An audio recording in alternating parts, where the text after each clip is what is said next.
I call the member for Bradfield. Thank you, Madam Deputy Speaker. I've spoken previously in this place about the cosy relationship between the union movement and certain classes of superannuation funds, particularly industry funds and public sector funds. I rise tonight to speak more specifically about the energy industry's superannuation scheme, a public sector scheme in New South Wales, and the cluster of business entities associated with EISS. EISS is the retirement scheme for people working in the electricity sector in New South Wales and manages assets worth approximately $3 billion. The assets of EISS include a one-third stake in a company called Chifley Financial Services Limited and full ownership of another company called Future Plus Financial Services Pty Limited. The trustee company of EISS has 8 directors. These are the people who exercise control of EISS and its assets. These directors include a range of New South Wales ALP and union movement royalty. Mr Bernie Reardon, Secretary of the New South Wales Electrical Trades Union and a former President of the ALP in New South Wales, Mr John Whelan, a former President of Unions New South Wales, Mr Mick Doust of the ETU, Mr Ian Tarrant of the United Services Union. Mr Reardon and Mr Whelan are also directors of Future Plus Financial Services and were until recently also directors of Chifley Financial Services. The Sunday Telegraph reported last year that Mr Reardon was at that point receiving directors' fees from the 3 entities, EISS, Chifley and Future Plus, totalling around $155,000 a year. A statement of claim filed in the Federal Court last year alleged Mr Reardon had received $1,807,884 in fees since 1998 from sitting on the boards of EISS, Future Plus Financial Services, Chifley Financial Services and MERT Limited. The statement was filed by Dean Miguel, Secretary of the Victorian branch of the ETU. Chifley Financial Services, according to its website, was established by the Unions New South Wales in 1991. This was at the time compulsory superannuation arrangements were first commencing and presumably Unions New South Wales saw a way to obtain an advantage from these arrangements. In 2010, Unions New South Wales owned 1/3 of Chifley, EISS another third, and the last third was held by the local government super scheme. In that year, Chifley paid a total dividend exceeding $5 million, split 3 ways between Unions New South Wales, EISS and local government super.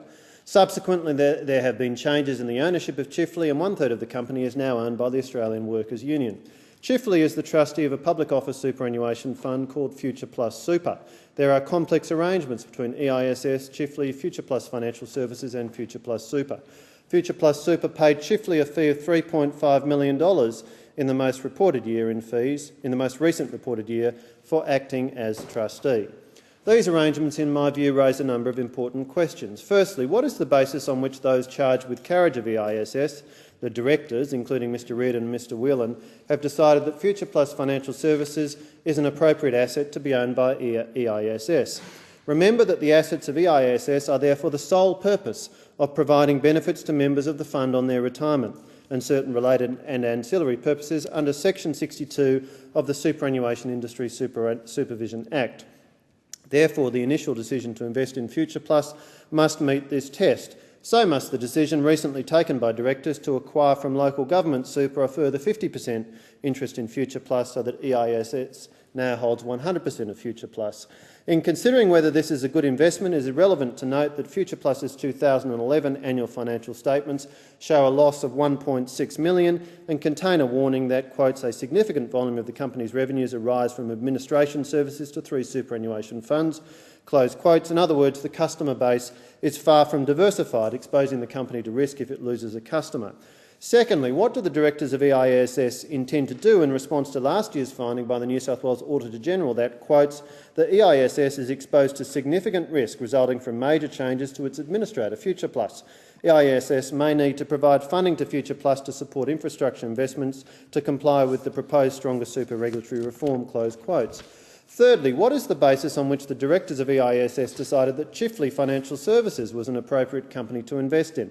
According to its website, quotes, because of our unique history and ownership, Chifley's primary business driver is not profit, but respect for the needs of our clients, close quotes, which is all very well. But the job of the directors of EISS is to maximise the retirement benefits of members of the scheme. EISS members might reasonably wonder whether EISS shouldn't exit its investment in Chifley and reinvest the money in a company which is focused on profit. Fourthly, what was the basis on which EISS first chose to acquire a stake in Chifley? following its original 100% ownership by Unions New South Wales? Was this decision influenced by the close ties of at least some of the directors with Unions New South Wales, given that it presumably involved a cash payment to Unions New South Wales using money but beneficially belonging to members of EISS? My fifth question: the Future Plus Super Fund, of which Chifley is the trustee, had $428 million of gross assets at 30 June 2010. The fund paid Chifley fees of almost $3.3 million in that year. In turn, most of these assets are invested in another entity, Chifley Investment Fund. The responsible entity of that fund is Chifley Financial Services Pty Limited, and it charged that fund an annual fee in 2010 of almost $1.6 million.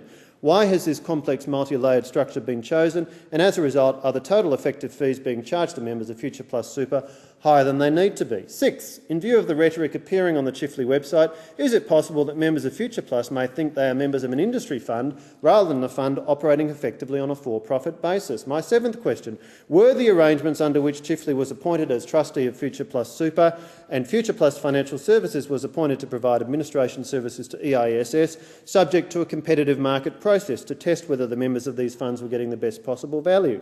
Given the potential for conflict of interest, was this process conducted at arm's length? And did directors with a potential conflict absent themselves from decision-making, or at the very least declare their interest?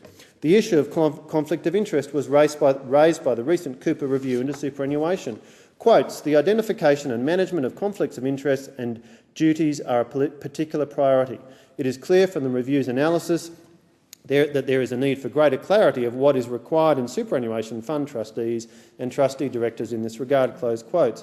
Question number 8. What is the basis on which directors appointed by EISS vote on decisions facing the boards of Chifley and Future Plus, given the general law as to directors' duties is clear that a director must act in the best interest of the company of which he or she is a director, not in the best interest of the company which appointed him or her? My ninth question: can members of EISS be satisfied that their directors have appropriate skills and qualifications to manage a $2 billion plus investment portfolio? How does a background as a union official equip somebody to carry out this specialised and critical function?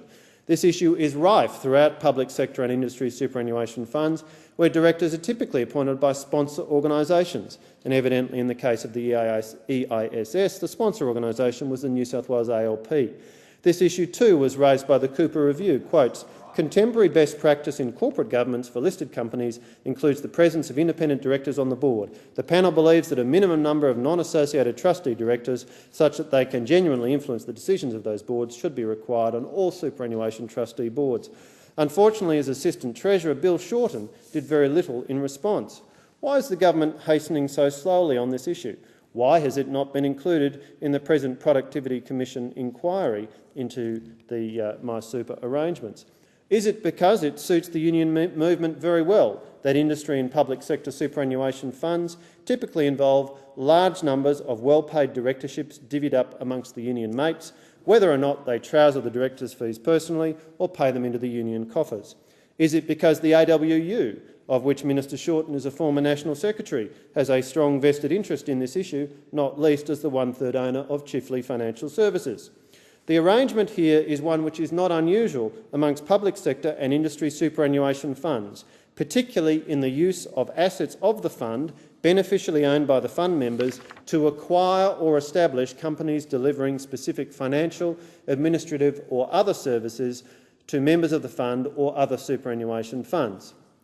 Superannuation funds are supposed to have the sole purpose of being a vehicle to accumulate and disperse the retirement savings of members.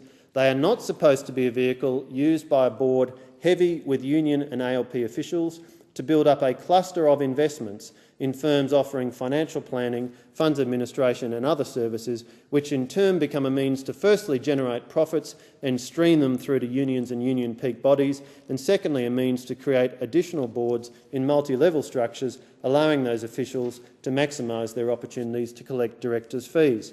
I call upon the Minister, Bill Shorten, and the regulator, APRA, to look carefully at these arrangements to satisfy themselves and in turn the Australian people that the sole purpose test in the superannuation legislation is being met, and that investment decisions concerning the EISS assets are being taken for the sole purpose of delivering retirement and incidental benefits to EISS members and not for the purpose of increasing the economic power and financial well-being of union officials and the unions they control.